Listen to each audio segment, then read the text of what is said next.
पहले तो नॉर्मल कुछ कर लेंगे फिर करते हैं। उसके साथ कर ले पॉडकास्ट। नॉर्मल करो। तुम बोलना है पीछे से बोलो अलग से। मैंने तो ये टेक्निक बनाई कि उसको ऐसा बजट दे दूं कि वो हिल जाए। वो हिला ही नहीं। वो उसने मुझे नेगोशिएट कर दिया। तो हेलो भवनीत जी। हेलो दिवेश जी, कैसे हैं This आप? is our first conversation in Monkey with Monkeys. Here we talk about events we did, Yes. and the experiences we had, the mistake we made, challenges that had come, and how did we overcome with them. This is a conversation about neither of them. I know where Instead, it is this is going. a conversation about a wedding. We didn't do. जो अभी recently wedding हुई थी, Yeah, I know where it जो is आपने going. Yes. छोड़ दी। Yes. तो यही पूछना चाहता हूँ, पहली क्वेश्चन यही है, why did you leave that wedding? क्या रीजन है, क्या स्पेशल क्या था उसमें? बहुत कुछ स्पेशल था उसमें। एक्चुअली वो जब से वो वेडिंग शुरू मतलब द डिस्कशंस जब से स्टार्ट हुए हैं तब से वो क्योस है पूरा। पहली मीटिंग के हिसाब से I thought that they are like very sorted people, इन्हें सब पता है क्या चाहिए इन्हें वेडिंग में, और the budgets is not an issue, इन्हें बस काम बहुत अच्छा चाहिए। क्योंकि आई स्टिल रिमेंबर जब उन्होंने पहली बार मुझे कॉल किया, उन्होंने कहा आज ही मिलके आज ही फाइनल करना है, and that was 4 months prior the wedding, March this year. तो मैं उनसे रात को 10 बजे स्पेशली मिलने गया, उन्हें सब कुछ दिखाया और सब पसंद आ गया। उन्होंने कहा पवनीत जी आप ही करोगे वाली वेडिंग। मैंने ओके सर। उसके बाद ये हुआ कि ठीक है आप हमें एक प्रेजेंटेशन बना के आप भेज देना और एक ग्रुप बना लेते हैं फटाफट से। ग्रुप बनाने में उन्होंने बहुत ज़्यादा देर नहीं लगाई, आई थिंक मीटिंग के 5 मिनट बाद ग्रुप बन गया था। उन्होंने सारी चीज़ें फ्लोट कर दी थी, इंट्रोड्यूस कर दिया था कौन क्या है क्या कुछ नहीं। उसके बाद they were waiting for our presentation I think हमें 10 दिन लगे थे भेजने में, and after that we waited for 2.5 months to get a response from them. मार्च की थी वेडिंग, कौन से मंथ की? Wedding was in the month of June. अच्छा। मीटिंग हमारी हुई मार्च में, और मार्च में ऐसा लगा था कि सब हो गया इस वेडिंग में फाइनलाइज, बट ऐसा हुआ नहीं था। सो प्रेजेंटेशन देने के बाद we had to wait for 2.5 months, and every time there was someone else coming in the picture. पहले मेरे से ग्रूम बात कर रहा था। अच्छा, ग्रूम का क्या था, groom was there through a source also, from a very good friend of mine. Groom was there from the venue as well. तो सबको उसको recommendation जो मिली थी हमारी कंपनी की मिली थी। तो एक वो प्रेशर था कि इसको कैसे मना करा जाएगा, बट फिर ये था कि मुझे कोई क्लैरिटी नहीं थी पूरे इस जर्नी में। पहले मुझसे ग्रूम बात कर रहा था, फिर ग्रूम का एक इवेंट मैनेजर चाचा आया, he started talking to me, then the bride's brother started talking to me, and bride's brother was like अरे आप कुछ मत सोचो, आप 10 12 13 जो पैसे लगते हैं हम सब खर्च करेंगे, आप बढ़िया से बढ़िया बना के, तो शादी एक ही बार होनी है। हम लोगों ने सबके हिसाब से प्रेजेंटेशन बनाई और 3-4 प्रेजेंटेशन डिलीवर करी है। एक बेसिक पैकेज वाली जो उनको होटल ने दी थी, एक जो ग्रूम की ब्रदर ने मांगी मुझसे, और एक जो ब्राइड की एस्पिरेशंस के हिसाब से बनाई क्योंकि उसे कुछ पसंद नहीं आया था जो हमारी पहली प्रेजेंटेशन थी, और एक जो ग्रूम ने बनवाई। तो 4 प्रेजेंटेशंस दी गई। उसके बावजूद we didn't have any clarity कि क्या करना है क्या नहीं करना है। अचानक से वो they rise up in the first week of June, अच्छा, where we were already occupied with lot of weddings. उस टाइम भी उन्होंने कहा था आप मेरे को ना इस अमाउंट की प्रेजेंटेशन बना के दे दो, करना आप नहीं भवनीत जी। तो मैंने कहा ठीक है, मैंने my part I told you only कि आप एक भाई एक प्रेजेंटेशन बना दो, करना है ही हमें। एंड आई स्टिल रिमेंबर आपने मुझे काफी अच्छे तरीके से कहा था क्यों ही करना है ये, बट स्टिल हमने वो एक लास्ट एफर्ट किया और हमने वो प्रेजेंटेशन भी दी। उसके बाद फिर शांति हो गई। Then the wedding was on 25th of June, and they spoke to me on 20th of June when we were already doing that IFS वाला wedding, and they saying करना है करो कैसे करोगे। Then I said no, 4 दिन पहले। and the reason was this only, that जिसको 3 महीने में कोई क्लैरिटी नहीं मिली, उसे 4 दिन में हम क्या क्लैरिटी देते, क्या डिलीवरी देते, instead of making a bad name for ourselves and our company, I should step back. So that is why I said no to this entire thing. भाई साहब, मतलब शादी आप 4 दिन पहले तक आप डिसाइड नहीं कर पा रहे। अच्छा, उसमें भी कुछ डिसाइडेड नहीं हुआ था। जो प्रेजेंटेशन दी गई थी उसमें मोटी मूड बोर्ड दिया गया था, तो एक बेसिक चीज, उसमें भी ये डिटेलिंग नहीं पता थी कि क्या एंगेजमेंट में होना है, क्या वेन्यूज है, कब ये क्या चेक इन्स हो रहे हैं, कब कुछ नहीं, डिडंट न्यू एनीथिंग। मतलब I had to really fight out to say no this to this wedding. मैंने अभी ये लिए नए ब्रेक्स पहली बार 4 महीने पहले। इसके लिए मैंने कम से कम 2 महीने तो रिसर्च करी कि कैसे लेना है इंसान अपना। वो शादी की बात हो रही है, सोचो, once in a lifetime thing, किसी की 2 भी हो जाती।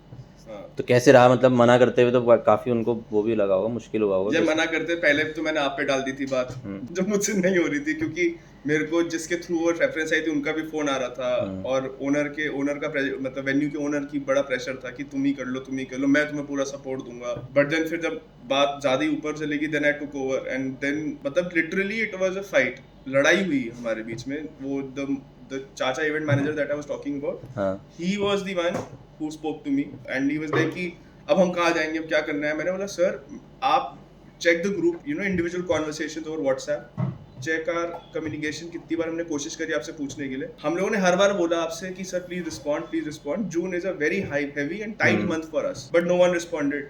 नाउ हम लोग ऐसी कंपनी नहीं है कि 4 दिन पहले आप इवेंट दोगे और अगर हमें लग रहा है, हमें हल्का सा भी डाउट है, we will be able to provide you the same value, we will not do it. उसने मुझे बोला कि I will get the light वाला from Delhi because he himself was an event manager. जो मेरी जिससे बात हुई वो भी वही उसी से वही हुई। वही उन्हीं की बात कर रहा हूँ। तो उन्होंने मुझे कहा लाइट वाला मैं दिल्ली से ले आऊंगा। पहले मैंने एक्सक्यूज देनी ये शुरू करी कि वेंडर नहीं मिल रहा है हमें।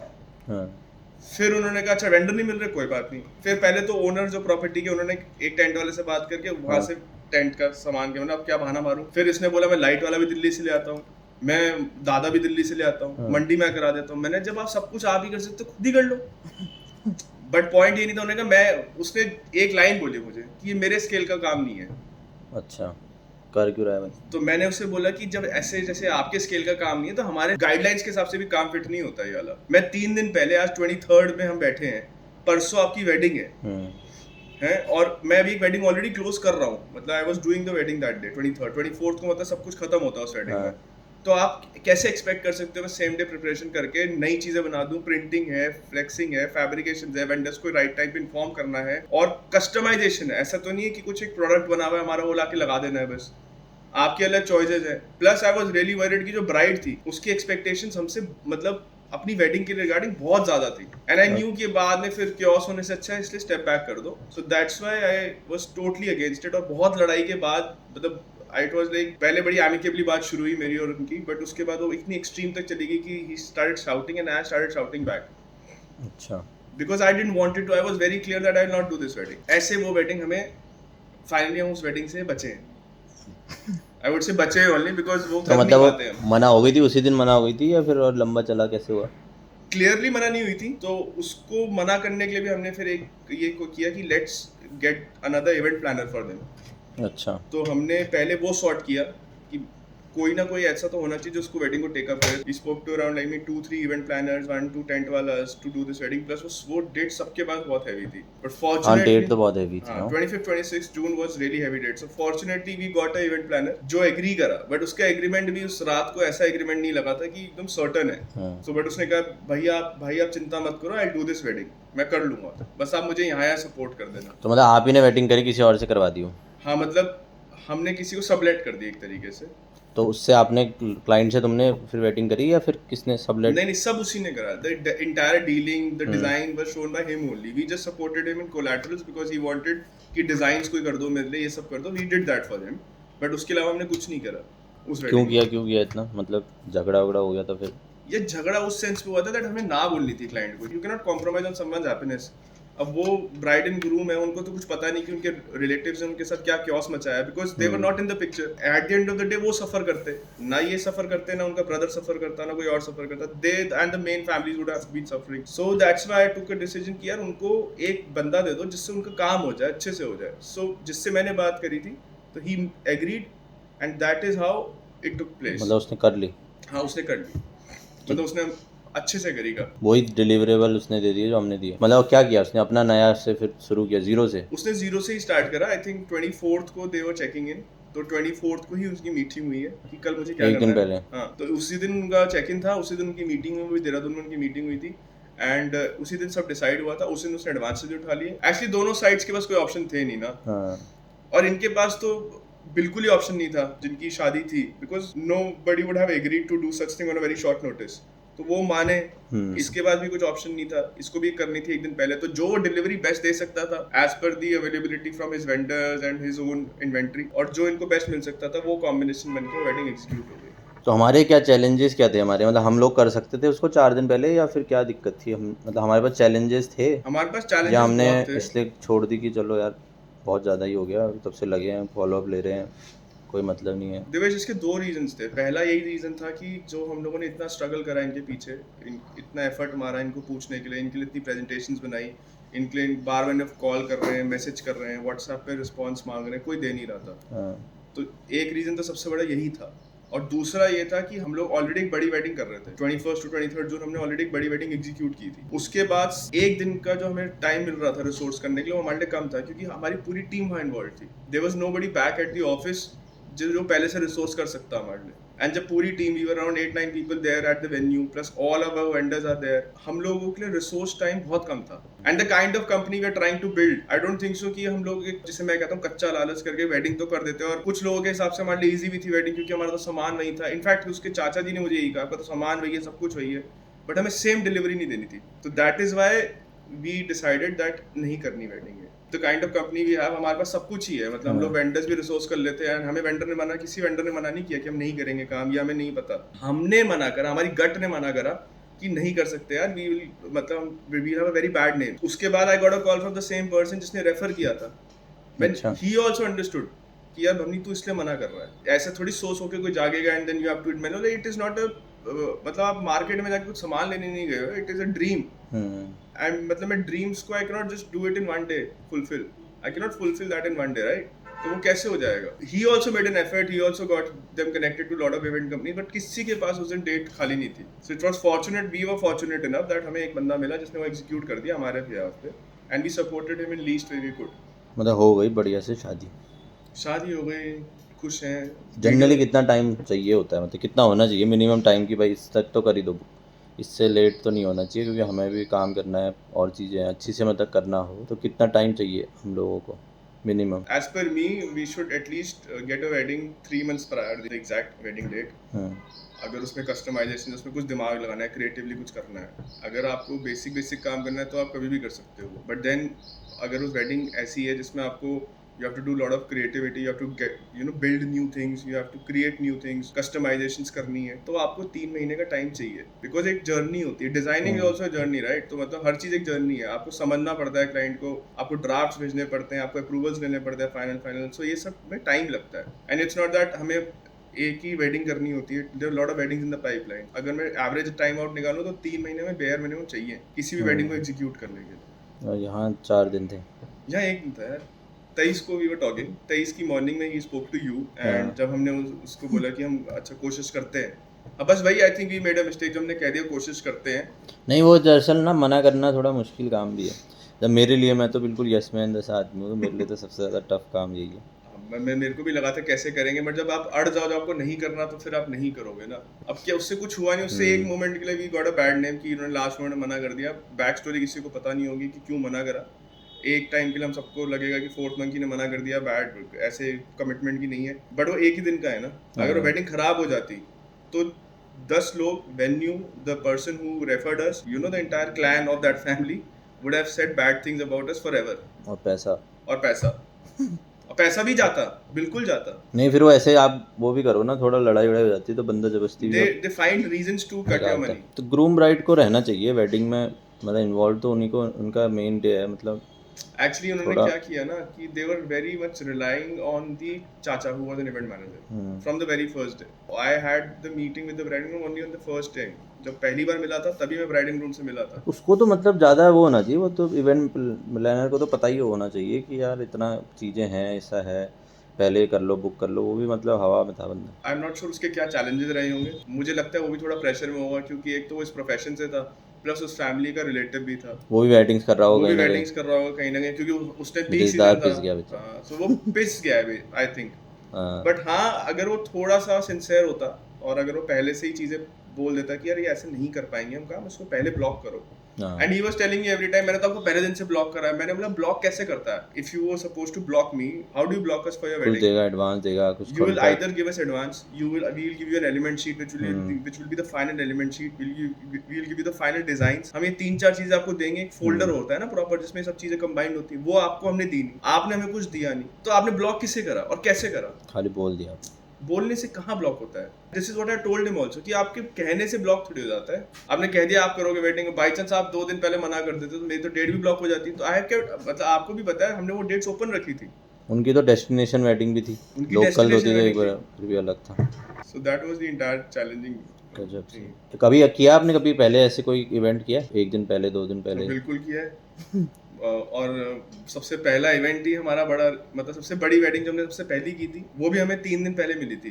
एंड व्हेन उससे पहले ना हमने फर्स्ट वेडिंग अपनी की थी 50,000 रुपए की थी वो अच्छा, शेरेटन तब में। मैं नहीं था। तब आप नहीं थे। और उसके बाद हमें डायरेक्टली वाली वेडिंग मिली थी, मतलब ये वेडिंग थी, मतलब हाँ वो तो मैं, अच्छा वो वाली, जो पॉलिटिशियन जिनकी हमने हाँ वेडिंग की थी, तो वो वेडिंग डायरेक्टली बहुत बड़ी वेडिंग थी। वो तो बड़े ग्राउंड में थी एक वो फैली इट हुई। वाज लाइक वो मेला था यार। वो हाँ उसका रिसेप्शन वाज 8,000 बंदों का रिसेप्शन, शादी में 800-900 बंदे, कॉकटेल में 1,000-1,200 बंदे। वो हमें मिली थी 4 दिन 4 पहले। दिन पहले। वो एक अपॉर्चुनिटी नजर आई थी कि यार इनकी वेडिंग कर लेंगे तो we'll have a good name in the city. तब हम उस दूसरे वाले इवेंट प्लानर वाले पार्ट में थे ना, कि एकदम से अपॉर्चुनिटी आ गई। हाँ, तब हम तब दूसरे हम उसमें पहले से प्रोसेस में नहीं यस, थे। उसमें उनका फॉल आउट हुआ था किसी और इवेंट प्लानर के साथ और हम बीच में पिक्चर में आ गए थे। एक हमने वहाँ सेम वेन्यू में भी तो करी थी, दूसरे इवेंट वाले ने एक दिन पहले मना कर दिया था कि मैं नहीं कर पाऊंगा। फिर कौन हमने, सी वाली? जो हमारे दोस्त की वेडिंग थी वहीं, जो हमने पहली वेडिंग करी, एक दोस्त नहीं थी हमारी जिसमें, जिसका एक दिन, कनिका। कनिका की, कनिका, यस यस यस। उसकी भी हमने एक दिन में करी थी। उसकी भी हमने एक दिन में करी थी। हमने करी है एक दिन में वेडिंग, पर हमें वहां पता है कि हमें क्लाइंट वो अलग फ्लेक्सिबल है चीज़ है, सामने वाला। हाँ। ये लोग थोड़े से वो भी थे ना। क्लाइंट ने जब आपको क्लाइंट सामने से कह दे hmm. That we are standing by your side, please do your best, एक ये होता है। और एक होता है कि वो एक दिन पहले फाइनलाइज भी कर रहा है, उसके बाद चाहिए भी सब कुछ उसे अपने हिसाब से, वो नहीं कर सकते आप। तो ऐसे एक दिन पहले आ जाती वेडिंग तो ऐसा नहीं होता, ऐसा लगता है नहीं कि चलो यार मौके का फ़ायदा उठा के बढ़िया पैसे वैसे कमाते हैं वो तो अच्छे हम वो इसमें भी दे, कर सकते थे। अच्छे वाले वो देते हैं। वो तो हम 25-26 में भी कर सकते हाँ, थे। जिसने जिसने वो फंसा हुआ आदमी। इवेंट जिसने इवेंट वो किया, उसने भी अच्छे खासे पैसे लिए और हम्म। दिए भी। बट पॉइंट पैसों का नहीं था यहाँ पे। पॉइंट यहाँ पे था कि आप कंपनी के साथ एसोसिएटेड हो, आप कंपनी का ब्रांड लेके चल रहे हो अपने साथ। हाँ और अगर आपने कुछ भी गलत किया, आप जिस वेन्यू पे हम कर रहे हैं वो वेन्यू का ओनर हमारे लिए इतना इंक्लिनेशन रखता है कि यार ये अच्छा काम करते हैं, बड़ा काम करते हैं, बेस्ट काम करते हैं, उसके ना सामने 1 मिनट में धज्जियां उड़ जाती है हमारी, कुछ भी गलती हो जाती तो। एंड जहां आपको मार्जिन ऑफ एरर लग रहा है कि बहुत ज्यादा है, तो इससे अच्छा स्टेप बैक कर लेते हैं। पैसे मांगे जा सकते तो देता भी, और 100% एडवांस भी देता। आप पैसा तो कमा लेते, पर आप अपने लिए शायद एक बैड नेम छोड़ जाते। और वो 1% डाउट भी बहुत होता है किसी चीज को ना करने के लिए इस इंडस्ट्री में। क्योंकि यहाँ पे आप किसी के विजन, किसी की ड्रीम्स को एग्जीक्यूट करने की बात कर रहे हो, कोई प्रोडक्ट नहीं बेच रहे हो। तो यहाँ पे अगर आपको लगता है कि मैं नहीं कर पाऊंगा, हल्का सा भी आपको गट कहता है मत करो, तो मत करो। क्योंकि आपके लिए तो एक्सपेरिमेंट हो जाएगा, सामने वाले का वन टाइम अफेयर है, that will be spoiled forever. आपको 100% श्योर होना चाहिए और तब you confident, should go ahead. क्योंकि जिम्मेदारी बहुत बड़ी है। It's a business of responsibility only. तो जब हमने उनको दिया वो दूसरा वाला इवेंट प्लानर, तो तब उनको मतलब वो हो गया था कि चल, मतलब कॉन्फिडेंस था उनको कि यार चल इससे करवा लेंगे, या क्योंकि आपकी थ्रू वो गया है। नहीं, इनको नहीं पता था कि हमने भेजा है उसे। उनको अच्छा नहीं पता था दैट हमने एफर्ट करके किसी और को अलाइन करा है उनको काम कराने के लिए। अच्छा, आपने विदाउट क्रेडिट दे दिया किसी को। हाँ, हमने नहीं बताया कि हमने किसी को अलाइन करा है। हमने तो उसको ये बोला था कि तू प्लीज टेल देम दैट आपको वेन्यू से नंबर मिला and I am also one of the panel. अच्छा, आपने उन्हें कांटेक्ट दिया और वो डायरेक्टली बात कर दी हाँ, उसने। Yes, we were not there in अच्छा। The yes. अरे भाई, मतलब आपने उसका, उनको पता ही नहीं है कि हमने दिया। नहीं, उनको नहीं पता, उनको नहीं पता। और मतलब वो हमारे लिए वही बैड, मतलब थोड़ा वो तो सोच ही रहे हो, बुरा सोच, मतलब कि छोड़ दिया लास्ट टाइम। आई थिंक जब सब सही हो जाता है तो बैड वर्ड क्या रहेगा, आई एम नॉट श्योर कि कुछ रहेगा भी नहीं रहेगा। बट हमारा काम जो था as a service provider, as a company, हम लोगों ने जो करना चाहिए था हमने कर दिया। खुद मना करा पर उनका इवेंट स्पॉइल नहीं होने दिया। तो that was our moral responsibility I think, क्योंकि हमसे वो कॉन्वर्सेशन में थे। तो उसका क्रेडिट लेना ना लेना इट्स ओके, मतलब बात वो नहीं क्रेडिट लेने की बात, उसका काम होना चाहिए था, वो हो गया। फिर तो उससे वो भी लिया होगा आपने, रेगुलर फॉलोअप वगैरह भी लिया, क्या चल रहा है, क्या हो रहा है। फॉलोअप लिया। या छोड़ दिया? फिर छोड़ो तो। नहीं, छोड़ा तो नहीं था। फॉलोअप लिया क्योंकि डिजाइन उसके लिए बना के दिए, प्रिंटिंग उसके लिए पूरी करवा के दी। उसको बोला कि अगर हमारे जैसे 23rd वाला इवेंट में जो जो चीजें वहाँ पड़ी उसमें से कुछ चाहिए तो तू you tell us, we leave it there only. तो लाइट लूट जैसे हमने वहाँ छोड़ी थी, जो हम लोगों ने लाइट वर्किंग कर, लाइट का वर्क का काम करा था ट्रीज एंड ग्रीन एरियाज पे, वो छोड़ दिया था हमने। उससे ऑफर दिया कि कोई प्रॉप्स चाहिए हमसे, कुछ भी चाहिए जो वहाँ पे है, जो वहाँ पे वेन्यू पे है, वो वहीं रख दे। अच्छा। उसके उससे पूछा, आई थिंक उसके बाद मैंने उससे ये भी पूछा, इंश्योर करा कि did you get the entire money. अच्छा। क्योंकि उसको थोड़ा सा एडवांस मिला था, थोड़ा उससे कहा था सेकंड डे देंगे। फॉर्चुनेटली उसे सारा पैसा भी मिला और क्लाइंट भी खुश गया, मतलब एज पर क्लाइंट्स एक्सपेक्टेशन वो खरा उतरा। तो मैंने उस बीच में आई थिंक काफी टाइम उसे कॉल किया पूछने के लिए कैसा सही चल रहा है, नहीं चल रहा है, कुछ हेल्प चाहिए, कुछ जरूरत है। When they checked out also I told him that भाई पेमेंट मिल गई, नहीं मिली आपको, खत्म। That's the total journey. I was there through a call without knowing, मतलब अपने बारे में उनको पता नहीं कस्टमर को कि इन्होंने I हमारे told लिए him, इतना but I told the person who referred us that we have aligned someone अच्छा, जो else. आपका नोन था उसको बताया। उसको मैंने बता दिया था, I dropped him a message कि भाई मैंने किसी और को अलाइन करा दिया है उनका इवेंट एग्जीक्यूट करने के लिए, तो यस, उसको बताना जरूरी था क्योंकि he was also worried and he was also searching for event companies. I told him that मैंने करा दिया, बी एश्योर्ड, डोंट वरी। बढ़िया है, और तो इसमें कुछ बात करने को है नहीं इतना ही बात कर सकते हैं। चलो मज़े आएंगे बाकी आगे सीजन में कुछ करेंगे मस्त एक्सपीरियंस था। मैं तो ना कह नहीं पाता, आपने कह दिया। मेरे लिए सबसे बड़ा चैलेंज यही है, जब किसी को फायर करना हो तो मैं से 3-4 दिन तक मैं कह नहीं पाता किसी को कि भाई मैं तुम्हें निकालना चाहता हूँ। ये जॉब, और मुझे ये जॉब दी गई है कि आप HR संभालो। यार इम्पोर्टेंट है भाई ना कहना भी ना, मतलब पहले तो नहीं कह पाते थे हम भी, और अभी बड़ा मतलब मैंने मतलब ना कहने की वजह से बड़े चैलेंजेस ज़िंदगी में तो फेस करने ना पड़ते हैं। कहना इज वेरी इंपॉर्टेंट। बट किसी का नेचर भी होता है, कुछ होता है, अब नहीं हो पाता इंसान का। होना चाहिए चेंज, बट होता है किसी का ना कहना थोड़ा मुश्किल हो जाता है। सुकून नहीं मिला था जब हमने इस इवेंट को ना कह दिया था, हाँ, सुकून तो क्यों नहीं मिला, तो इसलिए इम्पोर्टेंट था ना। करते तो बहुत दुखी होते। तो करते तो दुखी भी होते हैं और साथ में दुख देता भी बहुत क्लाइंट है। हाँ, वहाँ तक आपकी कियोस में पॉइंट पहुँच जाता है, तो वहाँ पे करके ना करके फ़ायदा कुछ होता है। मतलब फिर वो आप उससे बॉन्ड नहीं बना पाते, आपको कुछ पूछना भी होता है, आप बात नहीं कर पाते, क्योंकि एक तो डिफरेंसेस तो आ ही जाते भी। इतने क्योस के बाद अगर आप उससे सोचो कि अच्छा इवेंट कर लें उसके साथ मिलके, और कितना भी आप अच्छा कर लो, किसी के साथ आपने अगर एक बार कर दिया तो वो सत्यानाश जनरल वे में भी कोई बंदा खुश नहीं हो सकता कि एक बार आपने किसी दुकान से फटा दूध भी ले लिया तो दोबारा दूध लेने आप वहाँ से नहीं जा पाओगे भले उससे कोई गलती हो या तुम्हारे बर्तन में कुछ खराब हो, वो वाली वन बात। Bad experience, no it's all over. और यहाँ तो बहुत बड़े पैसों की बात है, और मतलब बहुत सारी चीज़ें हैं। वैसे ही हमारे क्लाइंट का ये रहता है कि कैसे ना कैसे कुछ ना कुछ निकाल इवेंट कंपनी वालों को वैसे ही बड़ा रिस्क बड़ा है भाई। अगर आपने पैसे छोड़ दिए क्लाइंट के पास बिफोर आफ्टर द इवेंट, हमारे केस में तो प्रोबेबिलिटी रही 80% ऑफ द टाइम्स कुछ ना कुछ क्लाइंट करता रहता है। ये है, पता नहीं इवेंट वालों का बिजनेस में ना ये बड़ा प्रॉब्लम ये है कि अब तो खैर हम लोग एकदम वो बन गए हैं कि यहाँ और ये अगर पैसे मांग लो तो आप रूड हो जाते हो, आप हो जाते हो कि यार पहले पैसे मांग रहे हो, ये है वो है। भाई तो रूड होना मंजूर है। मतलब जनरली ये सबने सीख लिया इंडस्ट्री में कि यार पैसे तो पहले लेने पड़ेंगे, क्योंकि हर बंदे की ये बहुत ही रेयर बंदे ऐसे होते हैं जो कहते हैं कि भाई बहुत अच्छा था, ये लो एक्स्ट्रा पैसे ले लो। मतलब एक्स्ट्रा तो कोई नहीं देता, बट ये है कि भाई पूरे ले लो। हमारे लिए पूरा लेना ही एक्स्ट्रा सा हो गया मुझे ये ऐसा लगता है ये हमारे लिए बिगेस्ट सक्सेस है, अचीवमेंट। ये है कि अच्छा वैसे नहीं काट पाएंगे तो डिस्काउंट मांग लेंगे। हाँ, कि चलो फाइनल बिलिंग है, डिस्काउंट दे दो। ये बड़ा दिक्कत है उनका। जैसे कोई बजट होता है, कोई भी आदमी कैसा भी हो, इंस्पिरेशन ऐसी रहती है कि आपकी बजट जितना होगा ना उससे आप थोड़ा सा पुश तो हो ही जाओगे ऊपर। अब वो जो पुश हो जाएगा, जो पुश हो जाएगा वो बंदा सोचता है जब ये वेटिंग हो जाएगी तब मैं इससे ये काट लूंगा या कुछ वो निकाल लूंगा, मिस्टेक्स निकाल लूंगा, या फिर डिस्काउंट ले लूंगा, या ये कर ही देगा कम, अभी तो बुक करा लो। ये हमेशा करता है क्लाइंट। जो उसका बजट सोच के आया था ना, उससे ऊपर अगर 10,000 भी खर्च करोगे, पूरे शादी में यही दिमाग लगा रहा है 10,000 का काटने हैं। कहाँ काटने हैं बाकी का चैलेंज है, बाकी का चैलेंज है ये कहाँ काटने हैं। बट ठीक है, यही मजेदार चीजें तो है। नहीं, लेकिन हमने पहले से बहुत इवॉल्व हुए हैं इस मामले में। हम थोड़ा सा और वो हो गए हैं, मतलब रिजिड हो गए हैं, स्ट्रिक्ट हो गए अपनी गाइडलाइंस के चक्कर में। वरना हमने तो बहुत पैसे मरवाए हैं अपने, as we all know। कुछ होते भी हैं।